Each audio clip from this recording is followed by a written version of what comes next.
All right, let's get into this. I read this Screenrant article. Captain Marvel has series potential, but one piece of baggage keeps the hero tied down.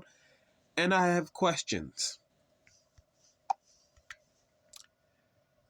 There is another storytelling adage, show don't tell, and at times it seems though fans are being told how powerful Carol is while being shown it in a satisfying way. And I say that's more of a Marvel branding issue instead of a writer's issue.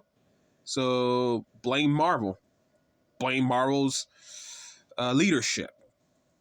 Because they could say Carol is the mightiest Avenger, but they have to actually show it, and well, Marvel doesn't want to show it. So yeah, again, a branding issue.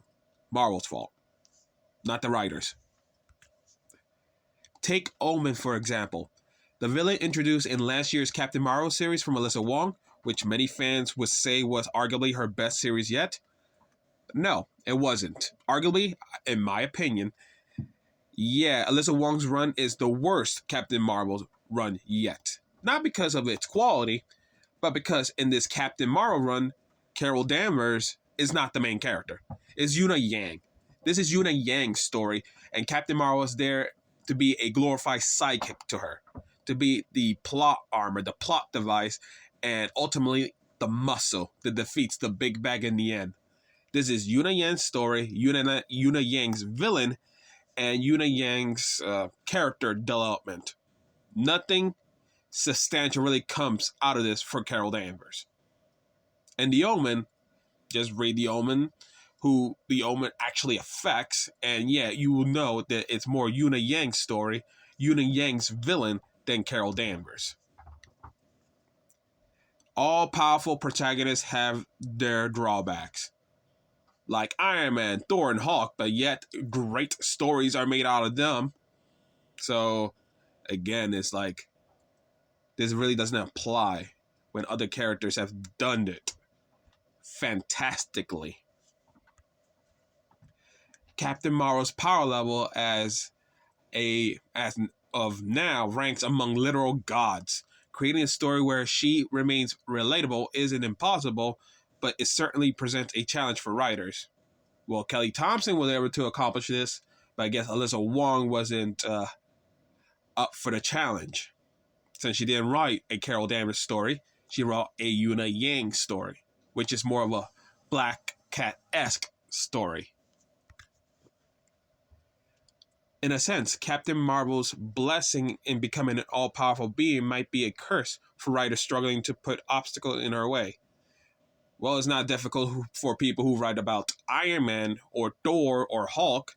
It's only Captain Marvel that they seem to struggle against. And of course, Kelly Thompson was able to do it fantastically, greatly.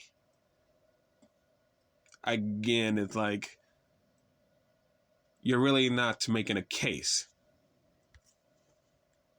Returning to Alyssa Wong's Captain Marvel book, the author described her vision of Carol Danvers as that of someone who is both an unstoppable force and an immovable object, as well as brave, principled, and stubborn, all at once. Again, she's not an unstoppable force or an unmovable object. I feel like this is just her describing how difficult Captain Marvel was to write, so she didn't write about Captain Marvel. She just created her own character to write about and put Captain Marvel there because, well, I guess she didn't get a Black Cat book. Story like Thompson, the aforementioned Alyssa Wong, and even the bar-setting Kelly Sue DeConnick storyline make for good template to craft the perfect Captain Marvel story.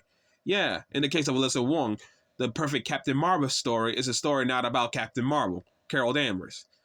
It just create your own character, do your own thing with that newly created character, and just put Carol Danvers in the background, and that's a great Captain Marvel book. That what fans really loved.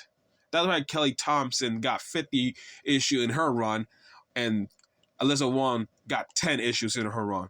Because that's the way fans paying fans want it to be.